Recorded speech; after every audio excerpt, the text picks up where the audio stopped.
আজ যেন মানুষের ঢল নেমেছে মনু মিয়ার বাড়িতে। আশপাশের 10 গ্রাম তো বটেই, এমনকি দূর দূরান্ত থেকেও মানুষজন ছুটে এসেছেন অতি সাধারণ এই ব্যক্তির জানাজার নামাজে।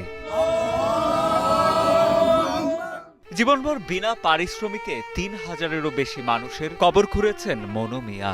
সবার ভালোবাসায় সিক্ত হয়ে আজ তিনি নিজেই শায়িত হলেন কবরে। উনি কখনোই কবর খুঁড়ে কারো কাছ থেকে টাকা নেন নাই বা হাদিয়া নেন নাই। ইভেন ওই মৃত ব্যক্তির বাড়িতে উনি খাওয়া দাওয়াও কখনো করেন না। তার মাঝে যে চাওয়া ছিল এটাই যে উনি যেন সুস্থতার সাথেই আসলে আল্লাহটাকে ফিরতে পারেন।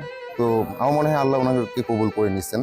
কিশোরগঞ্জের ইটনা উপজেলার জয়সিদ্ধি আলগাপাড়া গ্রামের সত্তর্ধ মনু মিয়া, যার কাজই ছিল বিনা পারিশ্রমিকে মানুষের কবর খোঁড়া। 73 বছরের জীবনে মোট 3057 জনের কবর খোঁড়েন তিনি। স্বজনেরা জানান, কবর খোঁড়ার কাজে ব্যস্ত থেকে নিজের শরীরের প্রতি খেয়াল রাখতে পারেননি নিঃসন্তান মনু মিয়া। ফলে শরীরে বাসা বাঁধে ডায়াবেটিস ও ক্যান্সার সহ বিভিন্ন জটিল রোগ।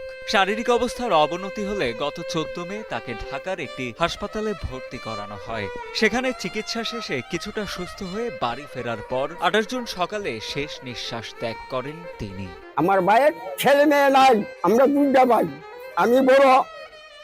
আমি বড় হ্যাঁ শুটু ছেলে কোনো জীবনে আমি কামের কথা বুঝি না, কাম করছে না।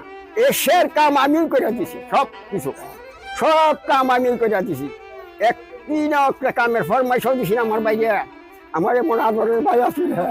বয়সের ভারে নিজে নুয়ে পড়লেও অসুস্থ স্বামীর সেবা যত্নে কোনো কমতি রাখেননি মনু মিয়ার স্ত্রী রহিমা বেগম।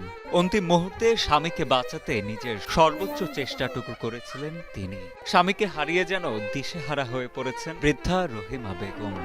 একটু হানি খাইবা, তোমার মনে চাইলে দেও, না চাইলে হানি খাওয়াইছি, আমি হেসাও করে আইছি। আমার ডাকতেছে, আমার নিজ নাম হচ্ছে রহিমা, আমি তো আমার রোগীটা বুড়ে রোগে রাখছে। আমি কি হয়েছে, আমার বুকটা জ্বলতেছে। আমি রে আর দেন মনে আইছে, নাহলে বুক জ্বলতেছে রে। এখান থেকে টানা লইছে, বুকটা মারা দিয়েছি, আমার হাতটা নিচ্ছে, আমার বুকটা জ্বলে খাইছে। আমার রকমের দাবি রাখছো না, এলাকায় মনু মিয়া পরিচিত ছিলেন শেষ ঠিকানার কারিগর হিসেবে। স্থানীয়রা জানান, জীবনের পুরোটা সময়ই তিনি উৎসর্গ করেছিলেন মানুষকে শেষবারের মতো বিদায় জানাতে।